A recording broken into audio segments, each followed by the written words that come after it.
हम दिखाएंगे आपको 36 किला, हर खबर पर हमारी नजर। नमस्कार, मैं हूं आफ्ताब खान। जैसे कि हमने बताया कि हम एक शो कर रहे हैं पूछते चौकी, जिसमें हम प्रत्याशियों से पूछेंगे कि वो क्या करेंगे आम जनता के लिए, मतदाता के लिए। हर कोई प्रत्याशी आता है और कहता है कि हम फला काम करेंगे, फला काम करेंगे और फला काम करेंगे, लेकिन चुनाव जीतने के बाद वो हो जाता है गायब।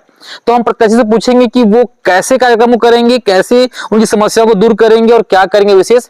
आपको बता दें कि दिनेश ताम्रकार जी हमारे साथ में हैं, जो नगर पंचायत अध्यक्ष के लिए दावेदारी कर रहे हैं शिवसेना से। आपका स्वागत है। धन्यवाद। अगर आप चुनाव में आते हैं तो क्या वादा है आपका नगर पंचायत की जनता के लिए? सबसे पहला बात तो यह है कि आपने यहाँ प्रश्न पूछा, उसके लिए बहुत बहुत धन्यवाद। मेरा तो प्रोजेक्ट है सिर्फ 10 बिंदुओं में जी। मूल रूप से पहला प्रोजेक्ट है कि अम्बागढ़ चौकी में आज व्यापार जो है, खासकर गुप्ता चौक से लेकर बाजार चौक तक, जो पहले पूर्ण रूप से चली करती थी, आज उसकी स्थिति खराब है। हमारा ये विचार है कि आज जितने भी बैंकें हैं, जो बिना अनुमति का बैंक खुली है, बिना पार्किंग का, और ये सारे बैंक अगर मान लो बाद इस क्षेत्र में आ जाता है, बाजार क्षेत्र में, तो इस क्षेत्र का व्यापार बढ़ जाएगा। दूसरी, ट्रैफिक बढ़ी हुई है, सकरे हो गई है सड़कें, सड़क चौड़ीकरण हो, पार्किंग की व्यवस्था हो, जिससे व्यापार बढ़ सके। और पार्किंग की व्यवस्था होने से ये जो सड़कें जाम होती है, ट्रैफिक जाम होती है, वो खत्म हो जाएगा। तीसरी, सबसे बड़ा प्रोजेक्ट, हमारे अम्बागढ़ चौकी 75% आबादी क्षेत्र में 4 खसरे में बसा हुआ है और 12% आदिवासी जमीन पे बसा हुआ है, जिसमें उनको आदिवासी जमीन जिसमें बसे हैं, उस आदिवासी जमीन में उसको अधिकार और हक नहीं मिला है।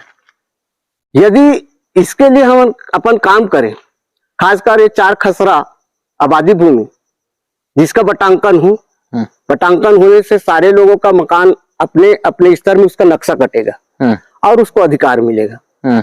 दूसरी ये है कि आदिवासी भूमियों में जिसका मकान बना हुआ है और जो गैर आदिवासी है, उस भूमि में उसका अधिकार नहीं मिल पा रहा है, इसको अधिनियम 1952 धारा 109 49 के तहत कार्रवाई कराने के लिए अपन तहसीलदार से ऑफर करेंगे, क्योंकि नगर पंचायत तहसीलदार के अंडर में चलती है। ठीक है।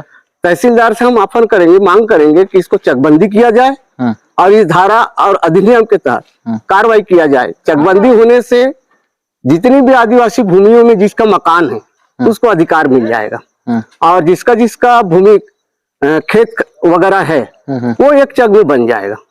ये दूसरी है। तीसरी, हमारे नगर में अच्छा कोई पिकनिक स्पॉट नहीं है।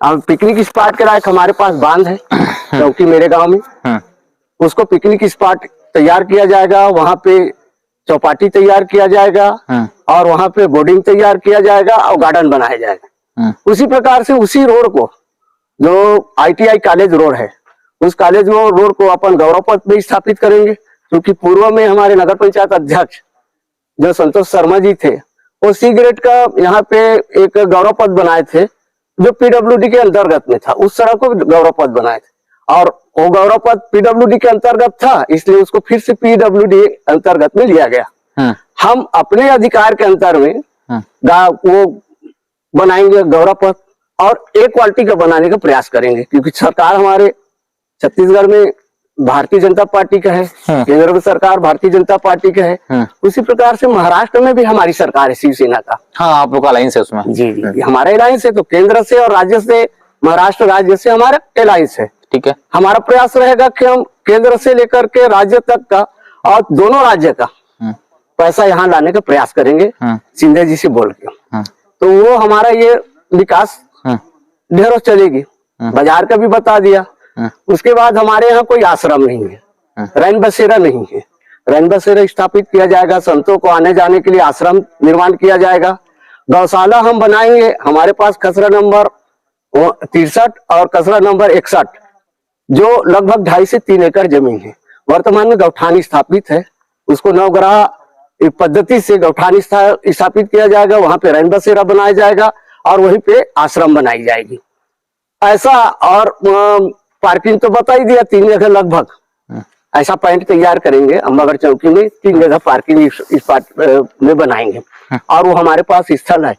बैंक का बात हुआ, नगर पंचायत की बात हुई, नगर पंचायत जैसे हमारे यहाँ गंज मंडी है, गंज मंडी, क्योंकि वो कोई काम कर नहीं है गंज मंडी, उस गंज मंडी को हम मांग करेंगे राज्य सरकार से कि इस गंज मंडी को नगर पंचायत को दिया जाए, और नगर पंचायत को जब देंगे तो उस गंज मंडी में अपन नगर पंचायत को स्थापित करेंगे, और जिला कोऑपरेटिव बैंक जो अभी किराए से चल रही है उसको शासन के द्वारा जिला कोऑपरेटिव बैंक जो कृषि विभाग से जुड़ा हुआ उस बैंक को वहां पे स्थापित किया जाएगा, जिससे इस क्षेत्र का व्यापार भी बढ़ेगी और इधर का व्यवस्था भी बनेगा। ये सब संभव कैसे हो पाएगा, कैसे इसको आप योजना जो आप जो किए हैं, योजना जो बना है उसको यथार्थ में जमीन पे स्थल पे कैसे लाएंगे? यही बता रहा हूँ कि ये सारी योजनाएं जो होती है, जैसे गार्डन की योजना जो होती है और गौरव पथ की जो योजना होती है, हर नगरीय निकाय में योजना लागू रहता है। तो गार्डन तो अपन उस योजना के तहत में लाएंगे, लेकिन जो राजस्व वाला मामला आती है, पिछले 62 साल से चकबंदी नहीं हुआ है अम्बागढ़ चौकी में। तो अम्बागढ़ चौकी के सारे किसानों से बैठक लेकर के उनसे अनुमति लेकर के एक आवेदन किया जाएगा राजस्व विभाग में, और नगर पंचायत के थ्रू उसको आवेदन को आगे प्रेषित किया जाएगा। जो आदेश आएगा, जैसे चकबंदी अभी डोंगरगांव तक आ गई है, उस चकबंदी को अपन चौकी में भी लगाएंगे, और जब चौकी में चकबंदी होगी तो ये सारा जो बताया वो। और दूसरी बात यह है, जैसे कि हमारे आबादी भूमि जो 4 खसरे में बसी हुई है जिसको बतांकन नहीं हुआ है, लेकिन छत्तीसगढ़ सरकार डॉक्टर रमन सिंह जब थे इसको पट्टा वितरण किया गया है, और उसका नाप सहित उसको पट्टा वितरण किया गया है। उसी नाप के तहत इसको नक्शा को कटाया जाएगा, और इससे क्या होगा कि हमारे में राजस्व के आय का स्रोत बढ़ेगी, क्योंकि जगह बढ़ेगा तभी क्या है, जितनी मकान बनी है उसी का टैक्स लिया जाता है। लेकिन जब पूरे नक्शा कटेगी तो पूरे नक्शे का वहां पे टैक्स लिया जाएगा। अभी जैसे 4 रुपया प्रति स्क्वायर फीट लिया जा रहा है, तो हम लोग 2 रुपया का उसको मापदंड तैयार करेंगे, और क्षेत्रफल बड़े होने के कारण वो 8 रुपया हो जाएगा। अभी 4 रुपया बन रहा है, तो क्षेत्रफल बढ़ जाएगा तो 8 रुपया, तो एक मकान का मालिक से हमको 8 रुपया मिलेगा, पहले 4 रुपया मिलता था, ठीक है, तो उससे डबल हो जाएगा। आज 1 करोड़ 20 लाख की बजट है, वो 2 करोड़ तक चला जाएगा। ठीक है। तीसरी हमारी और एक और है, हमारे अम्बागढ़ चौकी में लगभग 300 बेरोजगार युवा पढ़े लिखे हैं, लगभग 300, 8वीं से लेकर के 12वीं और अन्य कॉलेज तक। इनको हमारे अम्बागढ़ चौकी में कोई रोजगार नहीं मिल पा रही है, क्योंकि हमारे यहाँ रोजगार गारंटी योजना नहीं चलती। लेकिन हम अगर आते हैं तो सुरक्षा गार्ड प्लेसमेंट एजेंसी यहाँ लगाया जाएगा। सुरक्षा गार्ड प्लेसमेंट एजेंसी के द्वारा इन लोगों को कम से कम 1 वार्ड से 3 लोगों को वहां पे सुरक्षा गार्ड का नौकरी दिया जाएगा। ये प्राइवेट लिमिटेड होती है, जिसका लाइसेंस बनता है, उस लाइसेंस को यहाँ पे स्थापित करने का प्रयास किया जाएगा। तो 15 45 ही हो, बस 15 वार्ड है तो अच्छा ठीक है। हमारे चैनल के माध्यम, हमारे नगर से बात हमारे चैनल के माध्यम से आप क्या अपील करना चाहिए मतदाता से? मेरा ये अपील है कि अभी तक आपने सारे सरकार को देखा है, एक बार हमें भी प्रयास कीजिए। हम तो काम के लिए हैं, सेवा के लिए हैं, और सेवा करते आ रहे हैं। गांव का सेवा तो कर ही रहे हैं, जनता के भी सेवा कर रहे हैं, और हम दुख में खड़े हुए हैं। सुख में तो हम साथ नहीं रहते, लेकिन दुख में हमेशा हम खड़े रहेंगे।